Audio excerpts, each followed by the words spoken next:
Hi, my name's Bill Goodman. I'm here to discuss my relationship with Tony Felix, a longtime friend of mine.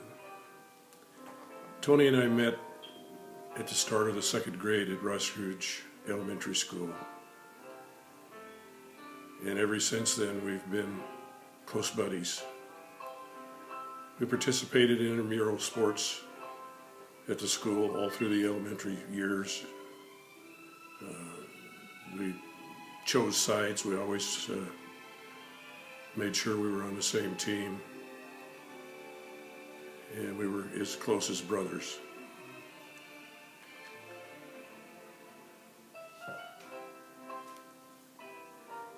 We were always together, especially during the summer. We'd wander around, go down to the court, the basketball court, and play a little basketball. And when we were through that, we'd go to his house and see what was for lunch or dinner, and if we didn't like that, we'd call my house and figure out what my mother was fixing for lunch and dinner, and we'd make a choice where we were going to eat that day. That was a regular occasion. Most of the time we ate at Tony's house, because Mrs. Felix made really good tacos.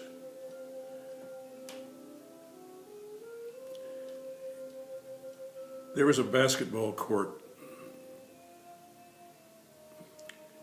about 8th Street in Euclid, if I recall correctly.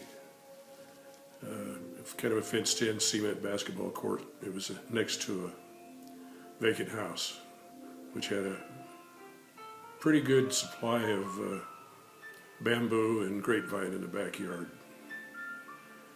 So when we were through playing basketball, or in the middle of playing basketball, we'd go over and sit on the back porch of that vacant house. And depending on whether we could get some tobacco or not, we'd cut us a piece of grapevine and light the end of it and smoke it. I don't know if you've ever smoked grapevine. It's a hot smoke.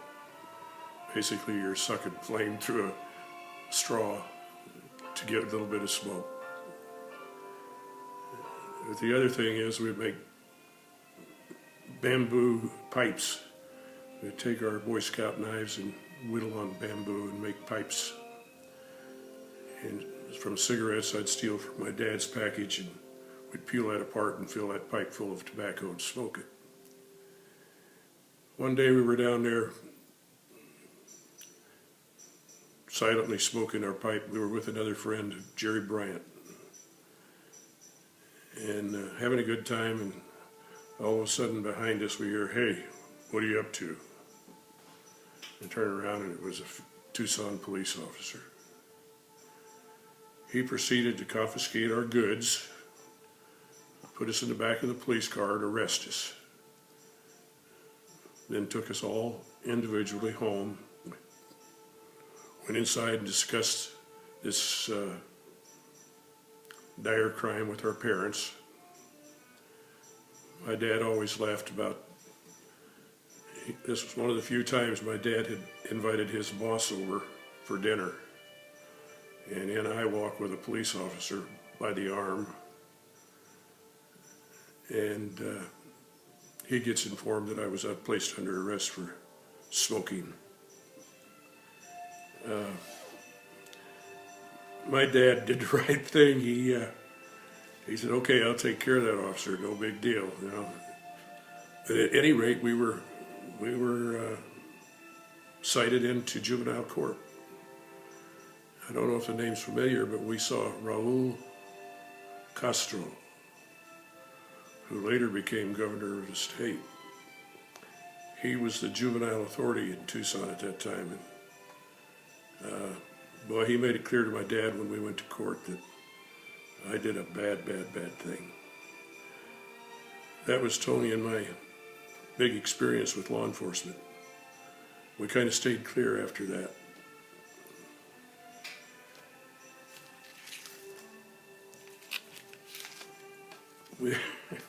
We also took a trip to San Francisco. Later on, I think this was when we were about 14 years old.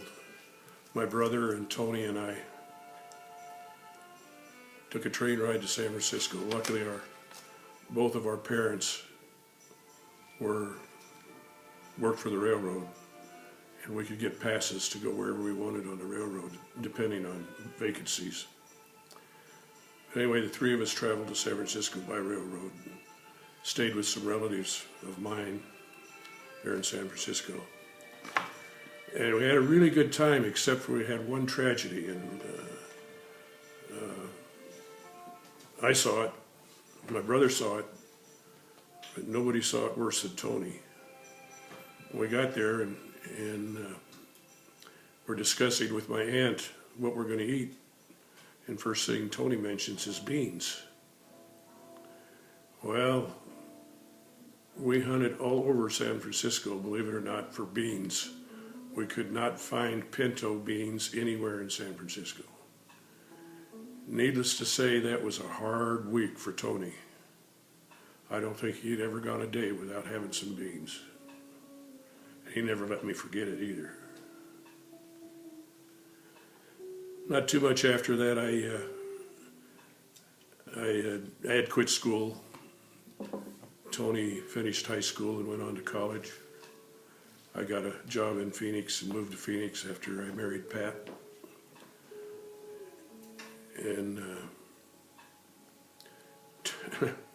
Tony stood up for Pat and I. He was my best man in both of my weddings. After that, as we get older and we begin building our home and building our families, and we didn't lose track of each other, but we lost regular contact. But we didn't lose our friendship. I've kind of determined recently that as we go through life, we probably meet 1,000 people. Some of them become friends, but none of them become friends like those you develop in your youth. We had a relationship right up till the time Tony died.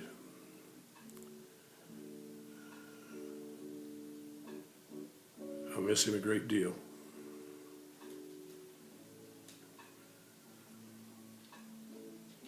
God bless you, Tony.